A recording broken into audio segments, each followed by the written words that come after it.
Channel को like share subscribe ज़रूर कीजिएगा। कुछ पारिवारिक समस्याओं की वजह से मैं वीडियो नहीं ला पा रही थी।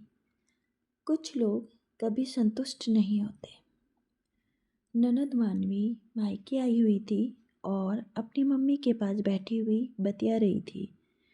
तभी भाभी जीविसा सबके लिए चाय नाश्ता लेकर आई तो हमेशा की तरह मानवी मैं उन्हें ऊपर से नीचे तक देखा और अपना राग अलापना शुरू कर दिया, जो उसका अक्सर का ही था।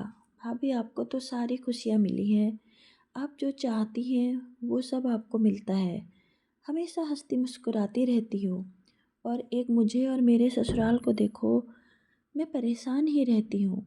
मुझे तो मेरी माँ मर्जी का कभी कुछ करने को नहीं मिलता।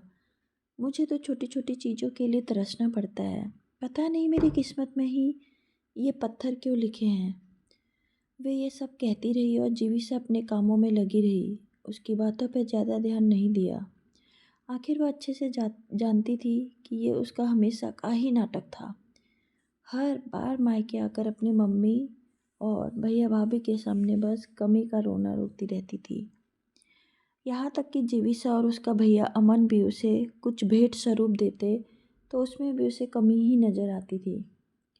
अगर अपनी पसंद का उसे बाजार से कुछ दिला कर भी ले आए तो घर आकर उसमें 10 कमियां निकाल देगी, पर बाजार में कुछ नहीं बोलेगी। उसे तो शायद अपनी खुद की पसंद पर भी भरोसा नहीं था। खुश रहना तो शायद उसने सीखा ही नहीं था। पर समस्या ये नहीं थी। समस्या तो ये थी कि सासू माँ को भी फिर बोलने से गुरेज नहीं था। उन्हें लगता था कि उनकी बेटी दुनिया की सबसे दुखी औरत है और बहू दुनिया की सबसे सुखी औरत। बेचारी वो अपनी बेटी के लिए दुखी होती रहती थी और फिर भड़ास बेटे बहू पर निकालती थी। अब इस बार रक्षाबंधन की ही बात लो। इस बार जीविसा के छोटे भाई की नौकरी भी लगी थी। इस कारण उसकी मम्मी ने इस बार जीविसा के लिए भी 2000 रुपये की साड़ी खरीदी थी। बंदेज की हरे रंग की साड़ी काफ़ी सुंदर लग रही थी। जीविसा को तो वो पहले नज़र में पसंद आ गई। जब घर आई तो मानवी रक्षाबंधन के लिए घर आई हुई थी। तब उसने वो साड़ी देखी तो उसे वो बहुत अच्छी लगी, तो उसने वही साड़ी मांग ली। भाभी ये साड़ी तो मुझे अच्छी लग रही है, क्या आप यह साड़ी मुझे विदाई में दे दोगी? मानवी चाहे कमी का कितना ही रोना रोए, पर उसकी एक ही आदत थी, वो कभी भी जीविसा से उसके सामान नहीं मांगती थी। पहली बार उसने उससे कहा था, इसलिए जीविसा ने मना नहीं किया और खुशी खुशी वो साड़ी उसे दे दी। उस दिन तो वो साड़ी लेकर चली गई, पर जब दूसरी बार मिलने आई तो जीविसा के मुंह पर ही बोल पड़ी, भाभी कभी ढंग का भी कुछ दे दिया करो। आपके पास इतना कुछ है फिर भी ननद को देने में रोना आता है। कभी ढंग का भी दे दिया करो ताकि मैं भी अपने ससुराल जाकर कह सकूं कि मेरी भाभी ने दिया है। मैं अपने मायके से संतुष्ट होकर आई हूँ। लेकिन आपको क्या, आपको इतना कुछ है लेकिन फिर भी ननद को देने का मन नहीं है। बस ये सुनकर जीविसा ने कहा, हाँ लेकर तो गई थी, पर मुझे क्या पता था कि वो लोगों को पसंद नहीं आएगी। उसका ये रोना सुनकर सासू माँ ने भी कह दिया, अरे तुम्हें एक ही ननद भारी पड़ रही है, तुम्हारे पास क्या कमी है? सब कुछ तो है। मेरी बेटी कितनी परेशान रहती है, कभी उसे खुश करके भी भेज दिया करो। उसे देने से तुम्हारे घर में कोई भी कमी नहीं हो जाएगी। उल्टा ससुराल में उसका मान तो बढ़ जाएगा कि उसके भैया भाभी उसे कुछ ढंग का तो देते हैं। अब की बात जीविसा से बर्दाश्त नहीं हुआ तो उसने कहा, सही कहा मम्मी जी। हर सास को अपनी बहू दुनिया की सबसे दुखी औरत और बेटी दुनिया की सबसे सुखी औरत नजर आती है।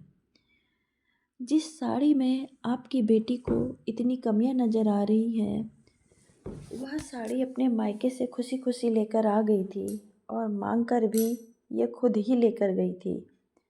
हमने तो नहीं दिया था, इन्हें खुद की ही पसंद पर भरोसा नहीं है। जीविसा की बात सुनकर सासू माँ चुप हो गई। खैर बात आई गई हो गई। कुछ दिन बाद जैसे ही ननद को पता चला कि इस बार मम्मी जीविशा और अमन भैया वैष्णो देवी टूर पर जा रहे हैं, तो वह उनसे मिलने चली आई तो उन लोगों से मिलने मिलने थी, लेकिन अपना दुखड़ा लेकर बैठ गई। भाभी, आप लोगों का अच्छा है, जब चाहा जहाँ चाहा मन करता है चले जाते हो। मेरी ही किस्मत ऐसी है कि घूमने फिरने के लिए भी 10 बार सोचना पड़ता है। दीदी, हम तो फिर भी 3 दिन के लिए जा रहे हैं, पर पिछले महीने ही तो आप लोग भी रामेश्वर गए थे और पूरे 10 दिन बाद लौट कर आए थे। वैसे जीजा जी आपको खूब घुमाते आते हैं, जीविशा ने कहा। अरे कहाँ, पता नहीं पिछले महीने कैसे लेकर चले गए। नहीं तो हर बार पैसों का ही रोना रोता है। कितने पैसे खर्च हो जाते हैं हम लोगों के। घर गृहस्थी के खर्चे हैं, मम्मी जी की दवाई के खर्चे हैं, बहन बेटियों के लेन देन के खर्चे हैं, हम सब ही करने पड़ते हैं। हाथ कितना तंग रहता है और मेरा जी ही जानता है। खैर, मानवी तो मिलकर ये सब बोल कर रवाना हो गई। पीछे से मम्मी जी ने टूर पर जाने से मना कर दिया। मेरी बेटी इतनी परेशान है, उसका जी कितना दुख रहा है। वो तो कहीं घूमने फिरने भी नहीं जा पाती, ऐसे में माँ होकर कैसे अकेले घूमने चली जाऊँ।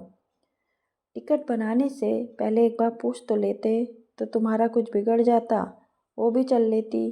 तुम्हारा क्या है, तुम तो तुम्हारी खुशियों को देख लो। अब की बात जीविशा से रहा नहीं गया तो उसने कहा, मम्मी जी, उसका पति सरकारी नौकरी में है, अच्छा खासा पैसा कमाता है। हर 3-4 महीने में उसे एक बार कहीं बाहर घुमाने लेकर जाता है, पर फिर भी उसके पास हमेशा कमी का रोना होता है। और मेरा पति एक छोटी सी परचूनी की दुकान चलाता है, पर मैं उसमें फिर भी खुश रह लेती हूँ। आप समझती क्यों नहीं है, जिस इंसान को हर चीज़ में कमी नज़र आती है वो कमियां ही ढूंढता है। खुश होना नहीं होना ये तो इंसान पर निर्भर करता है। जितने खर्च वो यहाँ गिना कर गई है ना, वो सारे खर्चे हम लोग भी करते हैं, पर हम गिनाते नहीं हैं। और माफ़ कीजिएगा मम्मी जी, आपकी बेटी को खुश रहने की आदत नहीं है, वो किसी को देखकर खुश रह ही नहीं सकती। आखिर जीविशा ने जब इतना कुछ कहा तब जाकर मम्मी वैष्णो देवी जाने को तैयार हुई। आखिर अपनी बेटी की ऐसी रोने की आदत से वो अपने बेटे बहू को क्यों परेशान करे। जीविशा गलत तो नहीं कह रही थी। बेटी का पति सरकारी नौकरी में है, घर में सब कुछ है, लेकिन उसके बाद भी वो कमी का रोना ही रोती है। सच है, कुछ लोग कभी नहीं बदलते, तो उसके लिए अपने घर के लोगों को हमें क्यों परेशान करना चाहिए। दोस्तों, अगर आपको कहानी अच्छी लगी तो कहानी को लाइक शेयर सब्सक्राइब ज़रूर कीजिएगा। Thank you so much for listening my story. Thank you.